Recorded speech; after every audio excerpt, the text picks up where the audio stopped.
الحمدللہ رب العالمین والصلاة والسلام علی رسولہ الکریم وعلی آلہ واصحابہ اجمعین، اما بعد، فاعوذ باللہ من الشیطان الرجیم، بسم اللہ الرحمن الرحیم، رب اشرح لی صدری ویسر لی امری واحلل عقدۃ من لسانی یفقہوا قولی۔ اللہ تعالیٰ نے قرآن میں فرمایا فَأَلْهَمَهَا فُجُورَهَا وَتَقْوَاهَا، ہمارے اندر اللہ تعالیٰ نے دو طاقتیں رکھی ہیں، نیکی کی طاقت اور برائی کی طاقت، اور پھر فرمایا وَهَدَيْنَاهُمْ نَجْدَيْن، دو راستے دکھا دیے کہ ایک نیکی کا راستہ ہے اور ایک برائی کا راستہ ہے، اور پھر ان دونوں راستوں کا جو انجام ہے کہ کون کامیاب ہوگا کون ناکام ہوگا وہ بھی اللہ تعالیٰ نے بتا دیا۔ فَمَنْ زُحْزِحَ عَنِ النَّارِ وَأُدْخِلَ الْجَنَّةَ فَقَدْ فَازَ، جو جہنم سے بچ گیا اور جنت میں چلا گیا وہ کامیاب ہو گیا۔ تو راستہ اللہ تعالیٰ نے ہمارے لیے بہت واضح طور پہ بتا دیا ہے کہ تمہارے اندر برائی کی طاقت بھی ہے، اچھائی کی طاقت بھی ہے، اور دنیا میں جب تم زندگی گزارو گے تو تمہیں اپنی زندگی میں ہمیشہ دو راستے نظر آئیں گے۔ جب بھی کوئی زندگی میں فیصلہ کرنے لگو گے تو ایک صحیح راستہ ہوگا، ایک غلط راستہ ہوگا۔ ایک راستہ اللہ اور اللہ کے رسول صلی اللہ علیہ وسلم کی اطاعت کا راستہ ہے، اور ایک راستہ ہے جو شیطان کی پیروی کا راستہ ہے، اور جو صحیح راستے پہ چلے گا اس کا ٹھکانہ جنت ہے، اور جو اللہ کے راستے سے بھٹک گیا، شیطان کے راستے پہ چلنا شروع ہو گیا، اس کا ٹھکانہ جہنم ہے۔ جس طرح ہماری زندگی میں ہم دیکھیں تو بہت سی ایسی چیزیں ہوتی ہیں، ہم سوال اٹھاتے ہیں اپنے لیے، بہت سے اہم ہماری زندگی کے کچھ ایسپیکٹس ہوتے ہیں، کچھ فیصلے ہوتے ہیں جن کے بارے میں ہمارے ذہن میں سوال ہوتے ہیں، پھر ہم ان سوالوں کے جواب ڈھونڈتے ہیں، اور پھر ان جوابوں کے اوپر ہم عمل کرتے ہیں تاکہ جو بھی ہمیں جواب اس کے بارے میں ہمیں پتہ لگا یا ہمیں معلوم ہے ہم اس پہ ہم ایکشن لینے کی کوشش کرتے ہیں۔ مثال کے طور پہ جب آپ پڑھنا شروع کرتے ہیں تو پہلا سوال آپ کے ذہن میں آتا ہے کہ مجھے ڈگری کس چیز میں کرنی چاہیے۔ تو ایک سوال ہے، زندگی کا بہت اہم سوال ہے، کیونکہ انسان اپنی زندگی کا جو کیریئر ہوتا ہے اس کے حساب سے پھر پلان کرتا ہے۔ مجھے ڈگری کس چیز میں کرنی چاہیے؟ آپشنز آپ دیکھتے ہیں، کیا آپشنز ہیں؟ مجھے میڈیکل میں کرنی چاہیے، انجینئرنگ میں کرنی چاہیے، انفارمیشن ٹیکنالوجی میں کرنی چاہیے، یا بزنس میں کرنی چاہیے، یا اور بھی بہت سی فیلڈز ہیں۔ پھر آپ ایک فیلڈ پک کرتے ہیں، تو سوال کیا تھا؟ مجھے ڈگری کس میں کرنی چاہیے؟ آپ کے پاس بہت ساری آپشنز تھی، پھر آپ نے ایک اس میں سے پک کیا کہ میں نے مثال کے طور پر بزنس میں کرنی ہے۔ پھر اس کے بعد ایک اگلا سوال آ جاتا ہے، اچھا بزنس میں ڈگری کرنی ہے تو پھر آپ کس یونیورسٹی میں جائیں گے؟ پھر آپ ان یونیورسٹیز کو دیکھنا شروع کرتے ہیں کہ کون سی یونیورسٹیز ہیں جو بزنس کے اندر اچھی ڈگری جو ہے آفر کرتی ہیں۔ یہ سوال بھی حل ہو گیا، پھر اس یونیورسٹی کو آپ کوالیفائی کرتے ہیں، اس میں ایڈمیشن لے لیتے ہیں۔ یہ سوال حل ہوتا ہے، پھر اگلا سوال اٹھتا ہے کہ بزنس ڈگری لینے کے بعد میں نے بزنس کرنا ہے یا جاب کرنی ہے، اور اگر بزنس کرنا ہے تو مجھے کس چیز کا بزنس کرنا ہے؟ پھر آپ کے پاس ایک لمبی لسٹ کھل جاتی ہے آپشنز کی کہ مجھے گارمنٹس کا بزنس کرنا ہے، یا انفارمیشن ٹیکنالوجی کا بزنس کرنا ہے، یا ایگریکلچر کی سائڈ پہ جانا ہے، بہت سے بزنس کی آپشنز ہیں۔ تو یہ مختلف سوال ہماری زندگیوں میں اٹھتے رہتے ہیں، اور ہم ان سوالوں کے جواب سوچتے ہیں، اور پھر اس کے حساب سے ہم اپنی زندگی میں عمل کرتے ہیں۔ ایک زندگی کا بہت اہم سوال ہے جو یا تو ہمارے ذہنوں میں آتا ہی نہیں، اور اگر آتا بھی ہے تو تھوڑی دیر کے لیے ذہن میں آ کے اس کے بعد دنیا کے اتنے سارے کام ہمارے اوپر سوار ہوتے ہیں کہ وہ سوال دوبارہ سے دب جاتا ہے، اور اگر اس سوال کو ہم یاد رکھتے ہیں تو پھر ہمیں یہ نہیں پتا ہوتا کہ اب اس سوال کا جو جواب ہے وہ صحیح جواب کیا ہے، اور اگر ہمیں اس سوال کا صحیح جواب پتہ لگ جائے تو اس جواب کے مطابق کیا ہم واقعی تیاری کر بھی رہے ہیں کہ نہیں کر رہے۔ وہ سوال یہ ہے کہ میرے ساتھ مرنے کے بعد کیا ہوگا، موت مجھے کس طرح کی آئے گی، میں کس حال میں اس دنیا سے جاؤں گا۔ یہ اتنا اہم سوال ہے کہ اگر ہم نے اس سوال کو اپنی زندگی میں سوچا نہیں، اس کے بارے میں کوئی اگر پلاننگ نہیں کی، تو ہم چاہے دنیا میں جتنی مرضی اچھی زندگی گزار کے چلے جائیں، اور ہم نے اگر ایک غلط ڈائریکشن میں زندگی گزاری جو ہمارے حساب سے بالکل ٹھیک تھی، لیکن موت کے وقت جب ملک الموت آئیں گے تو انسان کو پتہ لگ جائے گا کب کون کامیاب ہے اور کون ناکام ہے، اور اگر اس وقت کوئی شخص ناکام ہو گیا تو اس وقت واپس جانے کا کوئی راستہ نہیں۔ تو ایک یہ سفر ہے ہمارا جو زندگی ہم ابھی گزار رہے ہیں، یہ ہمارے سفر کی ایک سٹیج ہے۔ پھر موت کے بعد اگلی سٹیج شروع ہو جاتی ہے۔ تو آج ہم بات کریں گے اس اگلی سٹیج کے بارے میں کہ اس میں کیا ہوتا ہے۔ جس طرح ہم نے بات کی کہ دنیا میں دو راستے ہیں، تو ان دو راستوں کے مطابق لوگ زندگیاں گزار رہے ہیں. کچھ لوگ ہیں جو اللہ کی اطاعت والی زندگی گزار رہے ہیں، اور کچھ ہیں جنہوں نے اللہ کا انکار کر دیا، اللہ کو چھوڑ دیا، یا شک میں پڑے رہے اسلام کے متعلق. جو کفار ہیں، منافقین ہیں، یا اللہ کے نافرمان ہیں. ایک یہ راستہ ہے.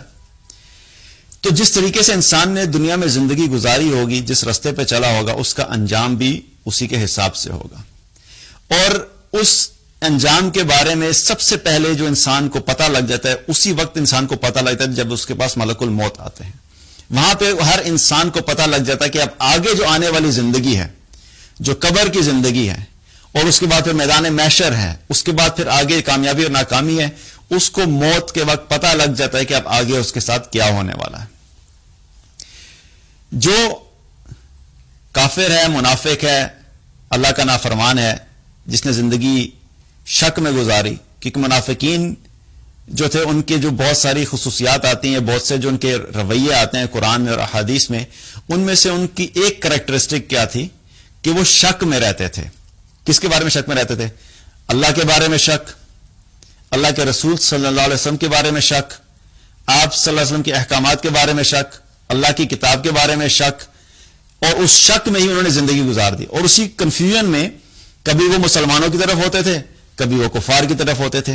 اور کچھ تو ایسے تھے جو شعوری طور پہ یہ کرتے تھے، کچھ ایسے تھے جو لاشعوری طور پہ کرتے تھے. تو شک ایک بہت بڑی وجہ تھی منافقین کی. اور منافقین کا جو ٹھکانہ ہے وہ کفار سے بھی بدتر ہے. اسی لیے اللہ تعالیٰ نے قرآن میں کیا فرمایا، ان کا ٹھکانہ کیا ہے؟ ان المنافقین فی الدرک الاسفل من النار، کہ وہ جہنم کے سب سے نچلے درجے میں ہوں گے. کفار اوپر ہوں گے، منافقین ان سے بھی نیچے ہوں گے، ان کو شدید ترین عذاب ہوگا. اس کی وجہ یہ ہے کہ وہ ظاہری طور پہ مسلمان تھے، اپنے آپ کو شو مسلمان کرتے تھے، لیکن ان کے دل میں اسلام نہیں تھا. ان کے دل میں اسلام کی کوئی عظمت نہیں تھی، دل میں کفر تھا اور دل میں شک تھا. تو اب یہ جو لوگ ہیں جنہوں نے دنیا میں اللہ کا انکار کیا یا دین کا انکار کیا یا دین میں شک میں پڑے رہے، تو اسی حالت میں دنیا سے چلے گئے. تو احادیث میں جو آپ صلی اللہ علیہ وسلم نے دونوں طرح کے لوگوں کے بارے میں بتایا، ان کے بارے میں ایک خلاصے کے طور پہ میں آپ کے سامنے بات رکھوں گا، کیونکہ کچھ ایسی چیزیں ہیں جو ایک ہی حدیث میں نہیں ہے. تو مختلف احادیث میں جو ذکر آیا ہے ان کا ایک سمرائز فارم آپ کے سامنے بات کریں گے آج انشاءاللہ. اب یہ جو کافر و منافق ہے، جب اس کی موت آتی ہے تو آپ صلی اللہ علیہ وسلم نے کیا فرمایا کہ جب اس کی روح قبض کرنے کے لیے فرشتے آتے ہیں تو ملک الموت آتے ہیں اور ان کے ساتھ فرشتے ہوتے ہیں، اور وہ سیاہ رنگ کے فرشتے ہوتے ہیں جس کی روح قبض کرنے آتے ہیں. اور جب اس کی روح قبض ہونے والی ہوتی ہے تو دور فرشتے بیٹھ جاتے ہیں اور اس کو دور تک فرشتے نظر آتے ہیں سیاہ رنگ کے. جو ہی ملک الموت آ کے اس کی روح قبض کرتے ہیں تو آپ صلی اللہ علیہ وسلم نے فرمایا کہ اس کی روح جسم سے ایسے نکلتی ہے کہ جیسے ایک سلاخ ہوتی ہے، کانٹے دار سلاخ، اس کو اگر گیلی روئی میں ڈالا جائے اور گیلی روئی میں سے اس سلاخ کو نکالے تو جس طریقے سے مشکل سے وہ سلاخ نکلتی ہے، اسی مشکل سے اس کی روح نکلتی ہے. اور وہ فرشتے آگے کہتے ہیں کہ اے خبیث جسم کی خبیث روح باہر نکل، سختی سے بات کرتے ہیں اس سے. اور ساتھ ہی ملک الموت اس کی روح قبض کر لیتے ہیں اور تھوڑی دیر ان کے پاس روح رہتی ہے، فوراً جو پیچھے فرشتے ہوتے ہیں وہ آگے بڑھتے ہیں اور آ کے اس کی روح کو اپنے ہاتھوں میں لے لیتے ہیں اور اس کی روح کو ایک ٹاٹ میں لپیٹ دیا جاتا ہے، گندے بدبودار ٹاٹ میں لپیٹ دیا جاتا ہے. یہ سب باتیں میں آپ کو جو بتا رہا ہوں یہ احادیث سے لی ہوئی ہیں، جو مستند احادیث ہیں. میں اس لیے آپ کو یہ بات دوبارہ بتا رہا ہوں کیونکہ بہت سی ایسی باتیں ہمیں سننے کو ملتی ہیں آخرت کے متعلق جو لوگوں نے کہانیاں بھی بنائی ہوتی ہیں. تو جو چیز ہمیں قرآن سے اور مستند احادیث سے ملتی ہے ہم اس چیز کے بارے میں بات کرنی چاہیے اور اسی پہ ہمارا ایمان اور یقین بھی ہونا چاہیے. تو بہرحال اس کے ساتھ کیا ہوتا ہے کہ اس کی روح کو ٹاٹ میں لپیٹ دیا جاتا ہے، ایک بدبودار ٹاٹ ہوتا ہے جس میں اس کی روح کو لپیٹ دیا جاتا ہے. اور وہ فرشتے اس کی روح لے کے پھر کیا کرتے ہیں، اس کی روح کو لے کر آسمان کی طرف بڑھنا شروع ہوتے ہیں. جب آسمان کی طرف جا رہے ہوتے ہیں تو آسمان تک جاتے ہوئے راستے میں بہت سے فرشتے ان کو ملتے ہیں اور وہ سارے فرشتے جو وہ روح ان فرشتوں کے قریب سے گزرتی ہے تو اس بدبو کی وجہ سے سارے فرشتے پوچھتے ہیں کہ یہ کون بدبخت ہے جس کی روح ہے، اتنی سخت اس کی بدبو ہے، یہ کون بدبخت ہے جس کی روح ہے. تو فرشتے اس کا نام لے کے بتاتے ہیں کہ یہ فلاں بن فلاں کی روح ہے جو دنیا میں بدترین انسان تھا. آسمان کی طرف پہنچتے ہیں، آسمان کا دروازہ کھٹکھٹایا جاتا ہے کہ اس روح کو جانے کی اجازت دی جائے. تو اس روح کو آسمان کی طرف جانے کی اجازت نہیں ملتی, اس کے لیے دروازہ بند کر دیا جاتا ہے, اور واپس جو ہے اس روح کو زمین کی طرف بھیج دیا جاتا ہے, جو کہ اس کو واپس بھیج دیا جاتا ہے ایک جگہ پہ جس کو کہتے ہیں سجین. سجین ایسی جگہ ہے کہ جہاں پر جتنے بھی بدکار لوگ ہیں ان کی روحیں اکٹھی ہوتی ہیں. تو ان کو آپ یوں سمجھ لیں کہ ایک ایسا جیل کی طرح کی جگہ ہے جہاں پہ ساری روحیں اکٹھی ہوتی ہیں, تو وہاں پر اس روح کو بھیج دیا جاتا ہے جو کہ بدکار لوگوں کی روحیں ہوتی ہیں. اب اس کے بعد کا کیا سلسلہ ہے کہ پھر جب قبر کا معاملہ شروع ہوتا ہے, جب قبر کی طرف اس کو لے کے جا رہے ہوتے ہیں تو یہ اتنے زور زور سے پکارتا ہے, جو لے جانے والے ان کو کہتا ہے کہ مجھے واپس لے چلو, مجھے واپس لے چلو. لیکن آپ صلی اللہ علیہ وسلم نے کیا فرمایا کہ اس کی چیخو پکار انسانوں کے علاوہ تمام مخلوقات سن رہی ہوتی ہیں, انسان نہیں سن سکتے صرف, کہ مجھے واپس لے چلو, کیونکہ اس کو اب پتا ہوتا ہے کہ اب اس کے ساتھ کیا ہونے والا ہے, لیکن اب واپس جانے کا چانس نہیں ہے. پھر اس کو جب قبر میں ڈالا جاتا ہے, قبر میں ڈال دیا جاتا ہے, قبر میں ڈالنے کے بعد جب قبر بند کر دی جاتی ہے اور گھر والے واپس جاتے ہیں, تو آپ صلی اللہ علیہ وسلم نے کیا فرمایا کہ یہ جو میت ہوتی ہے اپنے واپس جانے والوں کے قدموں کی چاپ کو سنتی ہے, اس کو محسوس ہوتا ہے کہ واپس جا رہے ہیں. اب جب قبر میں ڈال دیا جاتا ہے تو اس کے بعد ایک اور مرحلہ شروع ہوتا ہے. اس کے پاس آ جاتے ہیں فرشتے منکر نکیر. منکر نکیر دو فرشتے ہیں جن کا حلیہ نبی صلی اللہ علیہ وسلم نے مختلف احادیث میں بتایا کہ وہ کس طرح کے فرشتے ہیں. اب وہ ان کا حلیہ کیا ہے؟ آپ صلی اللہ علیہ وسلم نے فرمایا کہ یہ دو سیاہ رنگ کے فرشتے ہیں, ان کی آنکھیں جو ہیں وہ نیلے رنگ کی ہیں, اور ان کی آنکھوں کا سائز دو بڑے تانبے کے برتنوں کی طرح ہے, اور ان کے بال لمبے ہیں, اور ان کے دو دانت ہیں جو کہ گائے کے سینگ کی طرح کے ہیں, اور اتنے لمبے ہیں کہ وہ زمین میں گڑے ہوئے ہوں گے. اب اس کو جب قبر میں ڈال دیا جاتا ہے تو اس کے پاس منکر نکیر آتے ہیں, اور وہ زمین کو میں دانت گڑے ہوئے ہوتے ہیں, اور آ کر اس کو اٹھاتے ہیں اور ایک گرجدار آواز میں اس سے پوچھتے ہیں. اب سوال شروع ہونے لگے ہیں اس سے. پہلا سوال کیا ہوتا ہے؟ من ربو کا, تیرا رب کون ہے, تیرا رب کون ہے. اب یہ کافر ہے, منافق ہے, یا ایسا شخص جس نے اپنی زندگی اس طرح گزاری کہ اس نے اللہ کو مانا ہی نہیں, یا اگر مانا تھا تو رب مان کے نہیں گزارا, یا صرف نام لے لیا تو اس کے بعد ساری زندگی اللہ کی نافرمانی کرتا رہا. تو جب سے سوال ہوگا تیرا رب کون ہے, تو وہ کہے گا مجھے نہیں پتا. آپ سوچئے نا, کیونکہ ہیومن مائنڈ سیٹ بھی کیا ہے کہ انسان, آج بھی ہم اپنا جائزہ لیں تو ہم جس قسم کی دنیا میں رہتے ہیں, ہم جس قسم کے ماحول میں رہتے ہیں, ہمارے ذہن میں ہر وقت وہی چیز چلتی رہتی ہے. جو شخص سارا دن ساری رات صرف دنیا کی باتیں کرنا, دنیا کے کپڑے, دنیا کی گلیمر, اچھی گاڑی, اچھا کپڑا, اچھا گھر, اچھا لیونگ سٹینڈرڈ, اچھی جاب, اچھا بزنس, اور اتنا زیادہ اس میں ڈوبا ہوا ہے کہ وہ اس کو دنیا کے علاوہ کسی اور چیز کی فکر ہی نہیں, اس کو یہ پتہ ہی نہیں کہ وہ اللہ کون ہے. اس نے کبھی اللہ کے بارے میں بات ہی نہیں کی, اس نے کبھی اللہ کے بارے میں سوچا ہی نہیں, اس کے دل میں یہ یقین ہی نہیں ہے کہ اس کا پالنے والا حقیقت میں کون ہے, اللہ ہے, نہ کہ اس کی جاب نہیں اس کو پال رہی, کیونکہ رب کس کو کہتے ہیں؟ پالنے والا. تو جب اس کے شعور اور لاشعور میں یہ بسا ہوا ہے کہ نہیں, مجھے میری جاب کی وجہ سے مل رہا ہے سب کچھ, مجھے میرے بزنس کی وجہ سے دنیا میں سب کچھ مل رہا ہے, میرا بزنس مجھے پال رہا ہے, میرا باس مجھے پال رہا ہے, میری جاب مجھے پال رہی ہے, تو حقیقت میں اس کے دل کا یقین اللہ پہ نہیں ہے. تو اب جب وہ قبر میں ڈالا جائے گا, تو جب دنیا میں اس کے دل میں یقین نہیں تھا تو اچانک سے تو یقین نہیں آ جائے گا نا, کیونکہ قبر کی کیفیت کیا ہے؟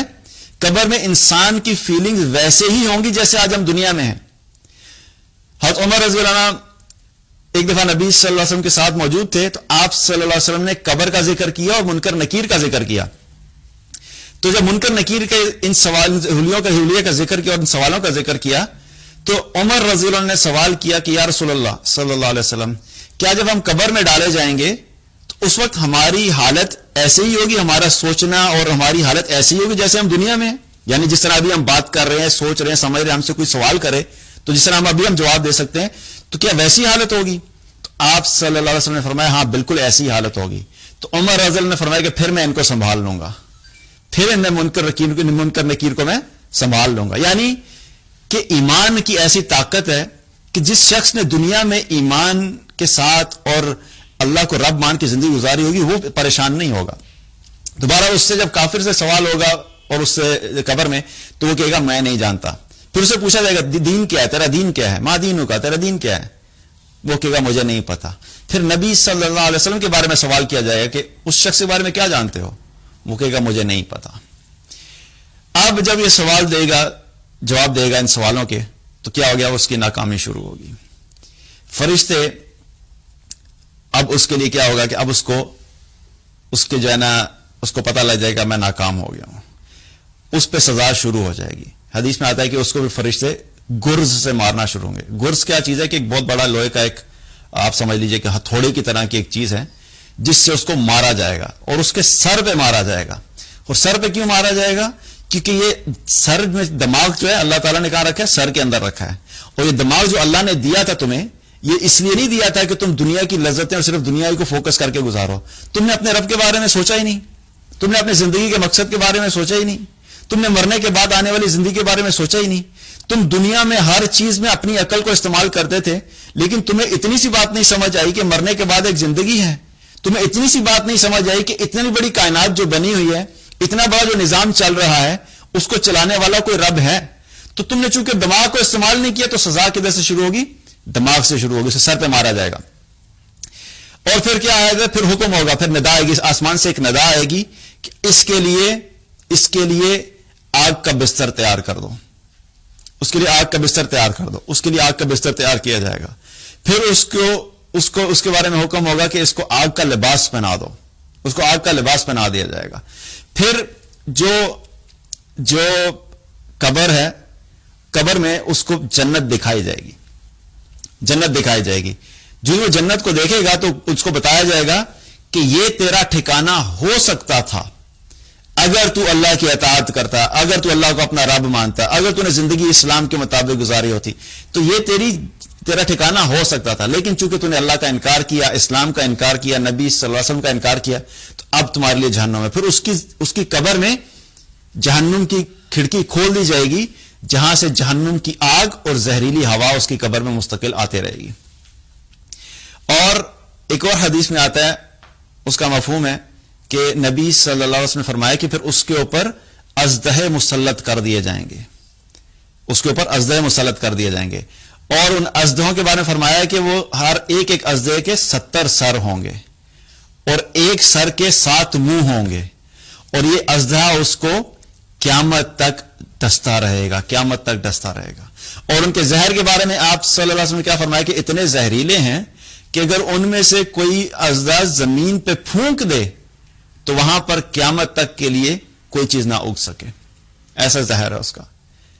تو یہ سب چیزیں کیا ہیں؟ یہ اب اس کی ناکامی شروع ہوگی. اور پھر فرمایا کہ اس کی قبر کیا کر دی جائے گی؟ اس کی قبر اتنی تنگ کر دی جائے گی کہ اس کی دونوں طرف کی پسلیاں آپس میں ایک دوسرے کے اندر چلی جائیں گی. اب یہ سب کس کے ساتھ ہو رہا ہے؟ جس نے اس زندگی میں اللہ کو اپنا رب نہیں مانا، اسلام کو امپورٹنس نہیں دی، یا تو انکار ہی کر دیا اسلام کا، اور اگر اسلام میں آیا بھی تھا، کلمہ پڑھا بھی تھا، اس کے بعد اپنی خواہشات میں چلتا رہا، اپنی زندگی گزارتا رہا، کوئی اسے غرض نہیں اسلام سے، کوئی اسے پتہ نہیں کہ مجھ پہ کیا فرض کیا گیا ہے. 5 وقت کی نماز اللہ نے فرض کی، اس کو کوئی اس چیز کی فکر نہیں کہ میں نماز پڑھوں. اللہ سبحانہ تعالیٰ نے قرآن دیا، اس کو کوئی فکر نہیں کہ میں قرآن کے مطابق اپنی زندگی بسر کروں. بالکل اس طریقے سے گزاری. تو اب کیا ہے کہ اب ناکامی شروع ہوگی. اب یہ ناکامی قیامت تک کے لیے. آپ سوچئے کہ دنیا میں ہمیں اگر کچھ تکلیف ہوتی ہے تھوڑی دیر کے لیے، ہاتھ جل گیا یا کوئی کٹ لگ گیا یا کوئی بہت شدید بیماری آ گئی، تو 1 دن 2 دن 10 دن ہفتہ مہینہ انسان تکلیف میں گزارتا ہے، اور انسان ایک امید میں ہوتا ہے کہ چلو کسی وقت ہی بہتر ہو جائے گی. لیکن اگر وہ بہتر نہیں بھی ہو تو ورسٹ کیس میں کیا ہو سکتا ہے؟ زیادہ سے زیادہ کیا ہوگا؟ موت آ جائے گی. کہ موت بھی کیا ہے؟ حقیقت میں راحت ہے، اس تکلیف سے نکلنے کی ایک راحت کا طریقہ ہے. تو موت آ جائے گی. اب یہاں پہ کیا ہے؟ جب اس کا عذاب شروع ہوا تو اب یہ عذاب ختم نہیں ہونے والا، اس کی کوئی اینڈنگ نہیں ہے. اب یہ قیامت تک چلتا رہے گا. آپ سوچئے آج سے 100 سال پہلے، 200 سال پہلے، 700 سال پہلے جو لوگ مر گئے، اور اس وقت جس پہ عذاب ہو رہا ہے اس پہ آج تک عذاب ہو رہا ہے. آپ سمجھ رہے ہیں بات کہ دس از ریئلی سیریس، بہت زیادہ فکر کی بات ہے. اب اس پہ عذاب ہو رہا ہے. ابھی قیامت کب آئے گی واللہ عالم، اللہ بہتر جانتا ہے. اب قیامت تک وہ اس سچویشن میں پڑا رہے گا. تو یہ جو آخرت کا معاملہ ہے اور بالخصوص قبر کا معاملہ ہے، یہ بڑا سیریس ہے، ہمیں اس بارے میں فکر کرنی چاہیے. اور اب کیا ہے کہ اس کی ناکامی اور اس کا عذاب مستقل چلتا رہے گا. دوسری طرف واپس آتے ہیں. ایک طرف وہ تھا ایک شخص جس نے اپنی زندگی میں اللہ کو اپنا رب مانا, اور نہ صرف رب مانا بلکہ رب ماننے کے بعد اس نے کیا کیا, اس نے اپنی زندگی اس طریقے سے گزاری کہ اس کا دل کا یقین بھی تھا کہ مجھے رزق ملتا ہے تو میرا اللہ دیتا ہے, میری زندگی میں جو خوشی آتی ہے وہ میرے اللہ کی طرف سے آتی ہے, میری زندگی میں کوئی آزمائش آتی ہے تو میرے اللہ کی طرف سے آتی ہے. جب اللہ سبحانہ تعالیٰ اس کو کوئی خوشی دیتا تھا تو وہ الحمدللہ شکر ادا کرتا تھا, جب اس پہ کوئی آزمائش آتی تھی تو وہ صبر کرتا تھا, جب کوئی مشکل آتی تھی تو وہ صرف اللہ کو پکارتا تھا, جب کوئی پریشانی آتی تھی تو صرف اللہ کے سامنے کھڑا ہوتا تھا, اللہ کے سامنے سجدے میں گر کے اپنے رب کے سامنے مناجات کرتا تھا, اور اس کے دل کا یقین, اس کے دل میں اس چیز کا یقین تھا کہ میری ہر چیز کا فیصلہ اللہ سبحانہ تعالیٰ کر رہا ہے. اور یقین کے ساتھ اللہ کی اطاعت کے ساتھ بھی زندگی گزاری, اللہ کو رب بھی مانا اور عملی طور پہ بھی اس کو کہا, صرف زبان سے نہیں. کچھ لوگ ایسے آپ کو ملیں گے کہ جو بات کریں گے نا, جب ان سے دیکھیں تو وہ باتوں میں اتنی زبردست بات کریں گے کہ لگے گا کہ ان سے زیادہ ایمان کسی کا ہے ہی نہیں اللہ پہ, لیکن آپ جب ان کی عملی زندگی دیکھیں گے تو اللہ کی اطاعت والا کوئی کام ہی کوئی نہیں. تو صرف زبانی دعووں سے مسئلہ حل نہیں ہوگا بلکہ عمل بھی ضروری ہے, کیونکہ جو انسان دل سے اللہ کو اپنا رب مانتا ہے اس کا عمل اس چیز کی تصدیق بھی کرتا ہے کہ یہ واقعی اللہ کو اپنا رب ماننے والا ہے. عمل نہیں ہے تو صرف باتوں سے مسئلہ حل نہیں ہوگا. اب ایمان والا اللہ کو رب مانا, اسلام کے مطابق اپنی زندگی بسر کی, نبی صلی اللہ علیہ وسلم کو اللہ کا نبی, اللہ کا رسول, خاتم النبیین, خاتم الرسول مانا, آخری نبی آخری رسول مان کے زندگی گزاری, اور نہ صرف زبان سے کہا بلکہ اپنی زندگی کے ہر پہلو میں وہ کوشش کرتا تھا کہ نبی صلی اللہ علیہ وسلم کی زندگی کے مطابق اپنی زندگی کو گزارے. اب اس کی موت آ رہی ہے. ایمان والا جانا تو دنیا سے سب نے ہے, کوئی بھی اس جگہ پہ دنیا میں ہمیشہ کے لیے نہیں آیا. اب ایمان والے کی جب آخری وقت آتا ہے تو اس کے پاس بھی روح قبض کرنے کے لیے وہی ملک الموت آتے ہیں, کیونکہ روح قبض کرنے کے لیے وہی ہیں. ایک ہی فرشتہ جس نے روح قبض کرنی ہے, کافر ہو, مشرک ہو, منافق ہو, دہریہ ہو, ایمان والا ہو, سب کی روح آ کے قبض کرتے ہیں ملک الموت. اب ملک الموت روح قبض کرنے کے لیے آئے تو ان کے ساتھ کیا ہے, ان کے ساتھ جو فرشتے آتے ہیں ان کے چہرے بالکل روشن ہوتے ہیں اور وہ دور بیٹھ جاتے ہیں. اب یہ جو میت ہے اس کی روح قبض ہونے والی ہے, یہ دیکھ سکتا ہے کہ دور تک جو ہے سفید رنگ کے فرشتے بیٹھے ہوئے ہیں. اب جب اس کی روح قبض کرنے کے لیے آدمی ملک الموت جو اس کی روح نکالتے ہیں تو حدیث میں آتا ہے, نبی صلی اللہ علیہ وسلم نے فرمایا کہ اس کی روح جسم میں سے ایسے نکلتی ہے جیسے مشکیزے میں سے پانی نکلتا ہے, یعنی بالکل آسانی سے روح نکل جاتی ہے اور مشکیزے میں سے پانی نکلتا ہے. اس کی روح قبض کرتے ہیں ملک الموت, اور اب جو ان کے پاس آتی ہے تو ساتھ ہی پیچھے جو فرشتے ہوتے ہیں وہ آگے بڑھ جاتے ہیں, آ کے اس روح کو اپنے ہاتھوں میں لے لیتے ہیں. اب اس روح کو جنت کے کفن میں سے ایک کفن پہنا دیا جاتا ہے اور جنت کی خوشبوؤں میں سے اس پہ خوشبو لگا دی جاتی ہے, اور اس کی خوشبو اتنی زبردست ہوتی ہے کہ پوری جگہ جو اس کی لوگ جو ہے وہ معطر ہو جاتی ہے, وہ جتنے بھی فرشتے ہوتے ہیں سونگتے ہیں. اب اس روح کو لے کے وہ فرشتے کیا کرتے ہیں, پہلے آسمان کی طرف جاتے ہیں, پہلے آسمان کی طرف جب پہنچتے ہیں تو راستے میں پھر فرشتوں سے ملاقات ہوتی ہے, اور اس کی خوشبو سونگ کے وہ سارے فرشتے پوچھتے ہیں کہ یہ کون نیک روح ہے, یہ کس کی روح ہے, اتنا نیک بندہ کون ہے. تو فرشتے کہتے ہیں کہ یہ فلاں ابن فلاں ہے, نام لے کے بتاتے ہیں کہ یہ فلاں بن فلاں ہے, اور اس سے بہتر انسان دنیا میں کوئی بھی نہیں تھا, یہ دنیا میں بہت اچھے لوگوں میں سے تھا. پہلے آسمان پہ پہنچتے ہیں, پہلے آسمان پہ جو پہنچتے ہیں تو دروازہ کھلوانے کی بات کی تو فرشتے اس کے لیے مرحبا کہتے ہیں, اس کا استقبال کرتے ہیں, اس کو پروٹوکال دیا جاتا ہے کہ آئیے. پہلا دروازہ کھلتا ہے, پہلا آسمان کور ہوا, دوسرا آسمان, دوسرے آسمان کے دروازے کھلے, تیسرا آسمان, تیسرے آسمان کے دروازے کھلے, 7ویں آسمان تک روح چلی جاتی ہے. اور جب 7ویں آسمان پہ روح جاتی ہے تو پھر اللہ سبحانہ تعالیٰ اس کو حکم دیتا ہے کہ ہاں یہ میرے نیک بندے کی روح ہے, اس کے لیے زمین میں اس کے لیے جو ہے اس کا جو انتظام کرو, اس کو علیین میں بھیج دو. جو کفار تھے, مشرکین, منافق, اللہ کے نافرمان, سجین, ان کے لیے الگ ٹھکانہ. یہاں پہ کیا ہے, ان کے لیے الگ راستہ, علیین میں ڈال دو. علیین کون سی جگہ, جہاں پہ تمام نیک لوگوں کی روحیں اکٹھی ہوتی ہیں, تمام نیک روحیں جو ہیں وہ وہاں پہ اکٹھی ہوتی ہیں. اب جب یہ علیین میں پہنچتا ہے تو وہاں پر جو بھی اس کے خاندان میں سے، اس کے جاننے والوں میں سے، دوست یاروں میں سے جتنے نیک اور لوگ ہوتے ہیں وہ وہاں پہ جب موجود ہوتے ہیں تو وہ اس کو دیکھ کے خوش ہوتے ہیں. اور جب یہ وہاں پہنچتا ہے اور وہاں پہنچنے کے بعد دیکھتا ہے کہ فلاں فلاں شخص نہیں ہے تو وہ پوچھتا ہے کہ وہ بندہ یہاں پہ نہیں آیا، وہ بندہ یہاں پہ نہیں آیا، وہ تو مجھ سے بہت پہلے مر گیا تھا، تو وہ یہاں پہ نہیں پہنچا. تو وہ کہتے ہیں نہیں، وہ یہاں پہ نہیں پہنچا، اس کا مطلب ہے کہ اب اس کا ٹھکانہ ہاویہ ہے، اب اس کا ٹھکانہ جہنم ہے. تو وہاں پہ پتہ لگ جاتا ہے کہ کون لوگ جو ہیں وہ ایمان والے ہیں، وہ اکٹھے ہو رہے ہیں. اب کیا ہوتا ہے کہ پھر قبر کا معاملہ شروع ہوتا ہے. اب قبر کی زندگی شروع ہوتی ہے. جس طریقے سے جب اس ایمان والے کو اس کی میت کو لے کے جا رہے ہوتے ہیں تو یہ لوگوں کو کہتا ہے کہ جلدی کرو جلدی کرو، مجھے لے کے چلو. یہ آگے بڑھ رہا ہوتا ہے. اب موت کے بعد آگے بڑھنا کون بڑھے گا؟ جس کو یہ یقین ہوگا کہ اب میں کامیاب ہونے والا ہوں. دیکھیے دنیا میں بھی کیا ہوتا ہے، جس کو پتا ہوتا ہے کہ میرا رزلٹ اچھا نہیں آئے گا، اور اس کو پتا ہوتا ہے کہ میں نے دنیا میں بلنڈر مارے، میں نے پیپرز میں بلنڈرز مارے ہیں، تو وہ کبھی بھی اپنے رزلٹ کے لیے خوش نہیں ہوگا. وہ کبھی بھی نہیں کہے گا کہ یار رزلٹ والا دن آئے، اور اگر دن آئے گا بھی تو وہ جانے کی کوشش نہیں کرے گا، مجھے مت لے کے جاؤ، میں نے نہیں جانا، کیونکہ اس کو پتا ہے کہ میں نے کیا کام کیا.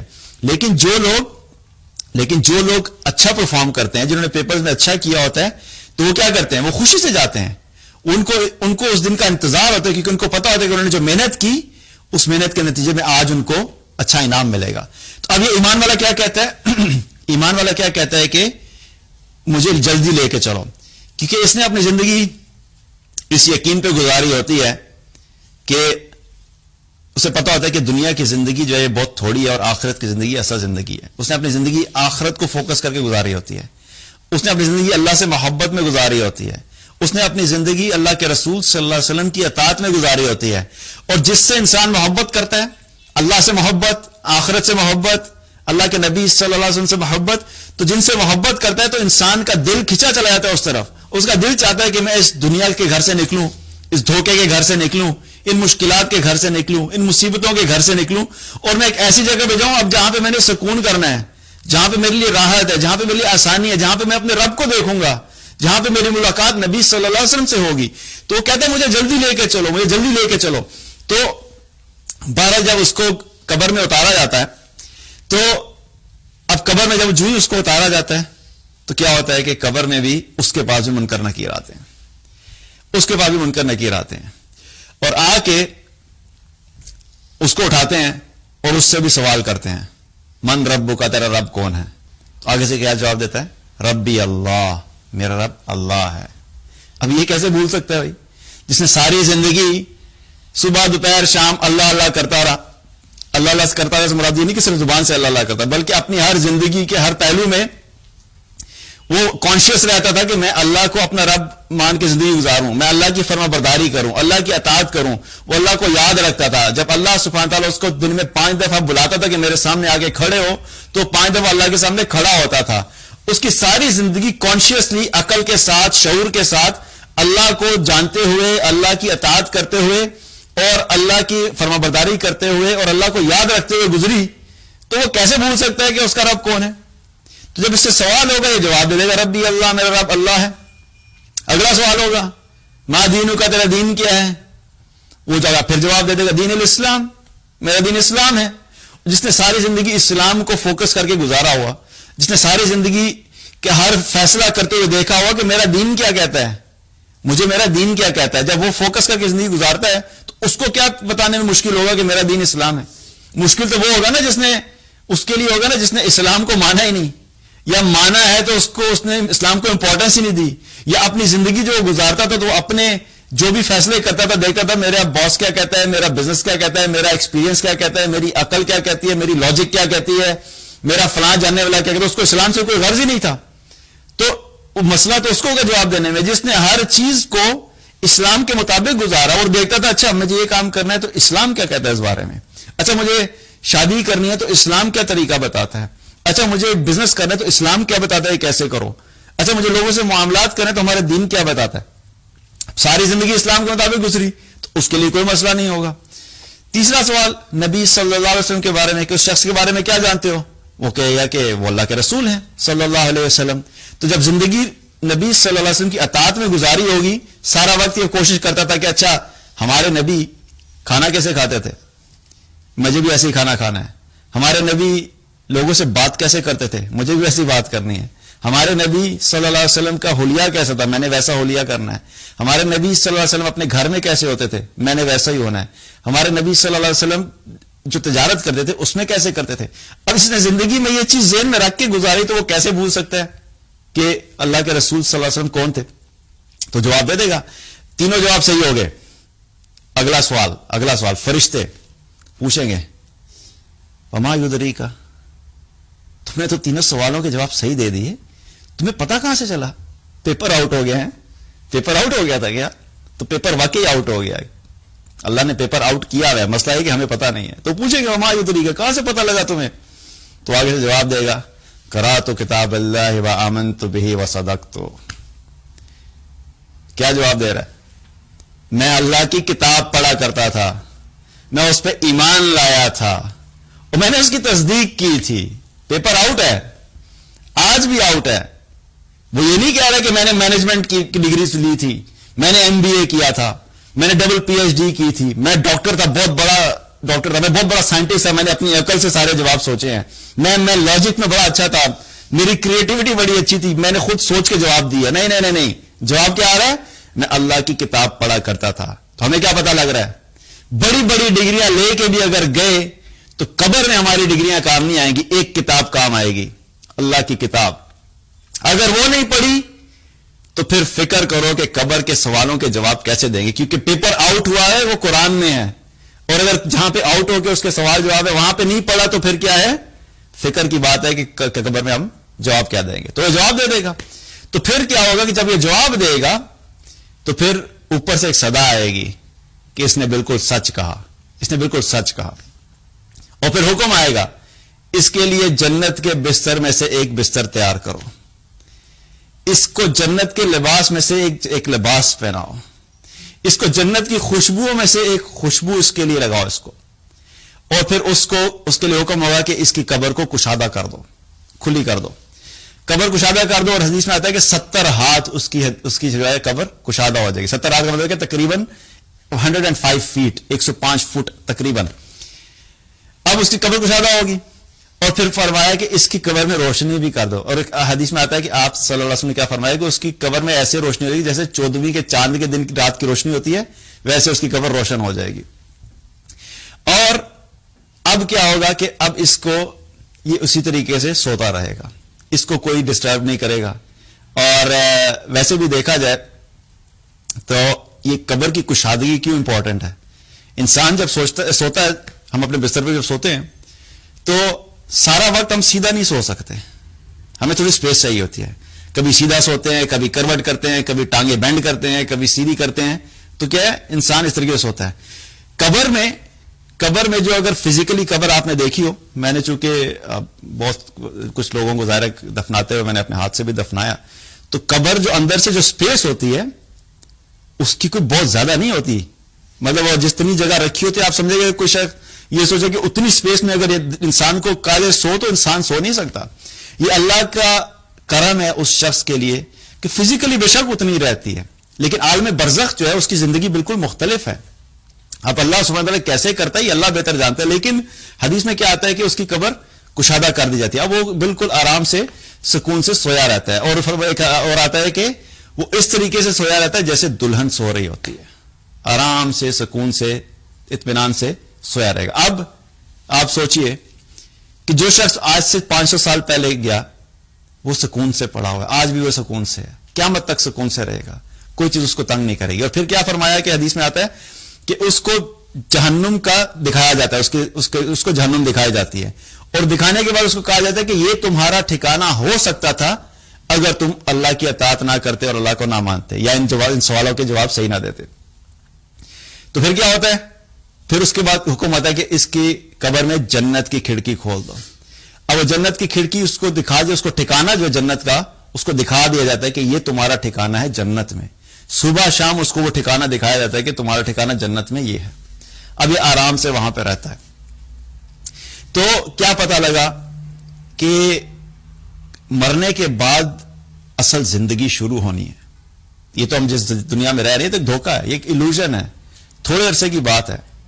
اور تھوڑے عرصے کی بات ہے, قرآن میں آتا ہے مختلف جگہ پہ. ایک جگہ پہ آتا ہے کہ آخرت میں جب لوگوں سے پوچھا جائے گا کتنا عرصہ رہے تو وہ کہیں گے الا بستم الا عشرہ, 10 دن رہے. پھر ایک جگہ پہ قرآن میں آتا ہے الا بستم الا یوما, کچھ لوگ کہیں گے ہم 1 دن رہے. پھر ایک جگہ پہ آتا ہے لم یلبس الا عشیۃ او ضحاھا, دن کا ایک حصہ رہے, صبح یا شام. پھر ایک اور جگہ پہ آتا ہے کہ جو مجرمین ہوں گے وہ آپس میں قسمیں کھا کے کہیں گے ما لبثوا غیر ساعہ, ہم دنیا میں صرف 1 پل رہے, 1 پل کے علاوہ ہم نے وقت نہیں گزارا. تو یہ جو 1 پل ہے اس میں ہم نے فیصلے کرنے ہیں کہ ہم نے اپنی زندگی اللہ کی اطاعت میں گزارنی ہے تاکہ آنے والی ہمیشہ کی زندگی ہماری جو ہے وہ اس میں ہم کامیاب ہو سکیں. تو ہمیں اس چیز کے بارے میں فکر مند ہونا ہے, اس بارے میں ہمیں تیاری کرنی ہے, کیونکہ یہ جو آنے والی زندگی ہے اس کا دار و مدار جو ہے آخرت کی زندگی پہ ہی ہوگا. ٹھیک ہے ماجی, خیر ہے, کوئی بات نہیں, آ جائیں بیٹھ جائیں, کھانسی لے لیں, کوئی بات نہیں, کر لیں کھانسی انشاءاللہ, آسانی سے کر لیں, کوئی مسئلہ نہیں. اعوذ باللہ من الشیطان الرجیم.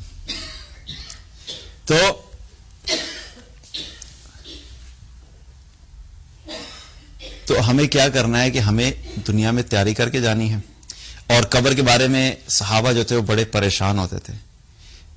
حضرت عثمان رضی اللہ عنہ جب بھی قبر پہ جاتے تھے کسی کی تو وہ اتنا روتے تھے کہ ان کی داڑھی تر ہو جاتی تھی, کپڑے تر ہو جاتے تھے. تو لوگ ان سے پوچھتے تھے کہ آپ آخرت کا جب سنتے ہیں, جنت اور جہنم کے بارے میں سنتے ہیں, تو آپ اتنے نہیں روتے جتنا آپ قبر کو اس کے بارے میں سن کے روتے ہیں. تو کہتے ہیں کہ میں نے نبی صلی اللہ علیہ وسلم کو فرماتے ہوئے سنا ہے کہ قبر انسان کی آخرت کی منزلوں میں سے پہلی منزل ہے. جو اس میں کامیاب ہو گیا اس کی آگے کی منازل بھی آسان ہو جائیں گی, اور جس کی اس میں پکڑ ہوگی اس کے لیے آگے بھی مشکل ہے. تو اس وجہ سے میں بہت روتا ہوں. تو قبر کی زندگی کیا ہے, موت کے بعد کی آنے والی زندگی, اس کا سارے کا سارا دار و مدار ہماری دنیا کے اعمال کے اوپر ہے. آج ہم اگر غفلت میں زندگی گزاریں گے, اللہ کی نافرمانی میں زندگی گزاریں گے, اسلام کو چھوڑ کے زندگی گزاریں گے, اپنی من چاہی زندگی, اپنی خواہشات کی پیروی, اور بڑے بڑے دنیاوی سو کالڈ انٹلیکچوئلز جو بڑے بڑی باتیں کرتے ہیں جن کا نہ اسلام کا پتہ, نہ دین کا پتہ, نہ موت کے بعد کی زندگی کا پتہ, بس صرف ٹوٹل فوکس اپنی دنیا کی زندگی کو بہتر بنانے کے بارے میں. اب میں یہ نہیں کہہ رہا کہ دنیا کی زندگی کو آپ نے بالکل ہی جو چھوڑ ہی دینا ہے. ہمیں ظاہر ہے دنیا میں رہنا ہے, ہم نے جابز بھی کرنی ہے, ہم نے بزنس بھی کرنا ہے, ہم نے اپنے اچھی ایجوکیشن بھی لینی ہے, ہم نے دنیا میں بھی باقی چیزوں میں بھی کمپیٹ کرنا ہے, ہم نے ایک بہتر امت کے طور پہ رہنا ہے. لیکن صرف دنیا کے ہو کے رہ گئے اور آخرت کو بھول گئے تو یہ بہت بڑی ناکامی ہے. جو اچھا ایمان والا ہوتا ہے وہ اپنی دنیا آخرت دونوں کا پلان رکھتا ہے. اس کے پاس یہ پورا پلان ہوتا ہے کہ میں نے دنیا بھی بہتر گزارنی ہے ایک ریزنیبل طریقے سے, اور میں نے آخرت میں بھی کامیاب ہونا ہے. اس کے پاس دنیا کا بھی پلان ہوتا ہے, اس کے بعد آخرت میں تیاری کا بھی پلان ہوتا ہے. تو ہمیں آخرت کے لیے بھی تیاری کرنی ہے تاکہ جب ہم لوگ اس دنیا سے جا رہے ہوں تو ہماری روح قبض کرنے کے لیے جو ملک الموت آئیں تو جو روشن فرشتے ہیں, روشن چہروں والے فرشتے ہیں, ان کے ساتھ آئیں. اور جب ہم دنیا سے جا رہے ہوں تو اللہ ہم سے راضی ہو, اور جب ہم قبر میں ڈالے جائیں تو ان کامیاب لوگوں کی طرح ہوں کہ جن کے لیے قبر کشادہ کر دی جائے.